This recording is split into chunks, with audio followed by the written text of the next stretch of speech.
কি ভাবছেন টিফিনে হেলদি কিছু বানাতে চান, যেটা বড় থেকে ছোট সবাই পছন্দ করবে?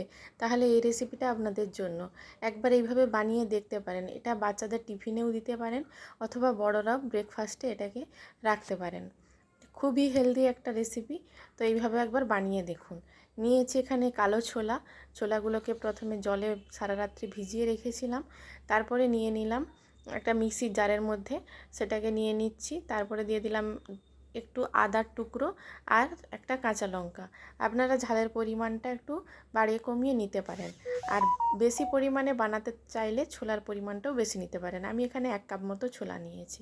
তারপর গোটা একটু জিরে দিয়ে দিলাম, পরিমাণ মতো লবণ দিয়ে দিলাম, টক দই দিয়ে দিলাম, আর দিয়ে দিলাম চালের গুঁড়ো। যেহেতু আমি এখানে চালটা ভিজিয়ে রাখিনি, তাই আমি চালের গুঁড়ো ব্যবহার করেছি। আপনারা চাইলে কিন্তু চালটাও ভিজিয়ে রাখতে পারেন। চালটা দেওয়ার কারণ, এই ধোসাগুলো যে বানাবো, ধোসাগুলো যাতে ক্রিস্পি হয় তার জন্য চালের গুঁড়োটা ব্যবহার করেছি। তারপরে দিয়ে দিলাম অল্প একটু লবণ। যেহেতু আমি একটু জল ব্যবহার করেছি, তাই জন্য আরও একটু লবণ মনে হচ্ছিল যেন কম হবে, তাই আমি অল্প একটু লবণ দিয়ে দিলাম। এখানে তাওয়া বসিয়ে দিয়েছি, তাওয়াটাকে বেশ ভালোভাবে মোটামুটি গরম করে নিয়েছি। অল্প একটু 2 ফোঁটা মতো তেল দিয়ে দিলাম। তেলটাকে টিস্যু পেপার দিয়ে মুছে নিয়েছি। তারপরে জলের ছিটে দিয়ে সেটাকেও টিস্যু পেপার দিয়ে মুছে নিয়ে এইরকম 1 হাতা মতো ব্যাটার নিয়ে এইভাবে গোল গোল করে ঘুরিয়ে ব্যাটারটাকে ছড়িয়ে দিতে হবে। তারপর ব্যাটারটা যখন একটু কাঁচা অবস্থায় থাকবে, এই রকম অবস্থাতেই কিন্তু আমি এখানে কুচানো পেঁয়াজ আর গ্রেট করা গাজর রেখেছি। তো আমি এটা উপর থেকে দিয়ে দেব।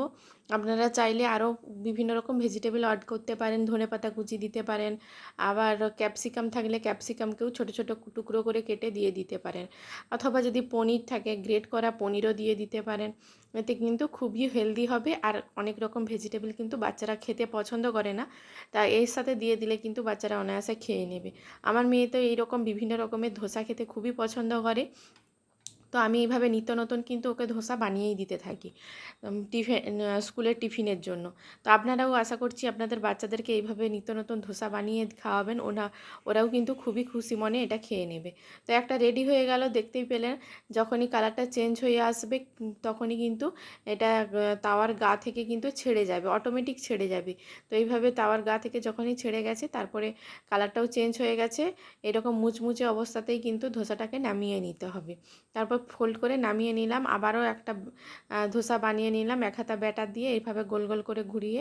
তারপরে ওপর থেকে আবারও কোচানো পেঁয়াজ আর গ্রেট করা গাজর দিয়ে দিতে হবে। দিয়ে একটু অল্প সাদা তেল দিয়ে দিতে হবে। আপনারা তেলের পরিবর্তে কিন্তু এখানে বাটার অথবা ঘিও ব্যবহার করতে পারেন। ধোসাগুলো কিন্তু লো টু মিডিয়াম ফ্লেমে এইগুলোকে ভেজে নিতে হবে, তাহলে কিন্তু খুবই ক্রিস্পি হবে। হাই ফ্লেমে দেওয়া যাবে না। তাও আমি এখানে ধোসাগুলো এক একটা ধোসা হতেই সময় লেগেছে আমার 5 থেকে 6 মিনিট মতো সময় লেগেছে। একটু অপেক্ষা করার পর দেখুন এইভাবে অটোমেটিক কিন্তু তাওয়ার গা থেকে ছেড়ে চলে আসছে।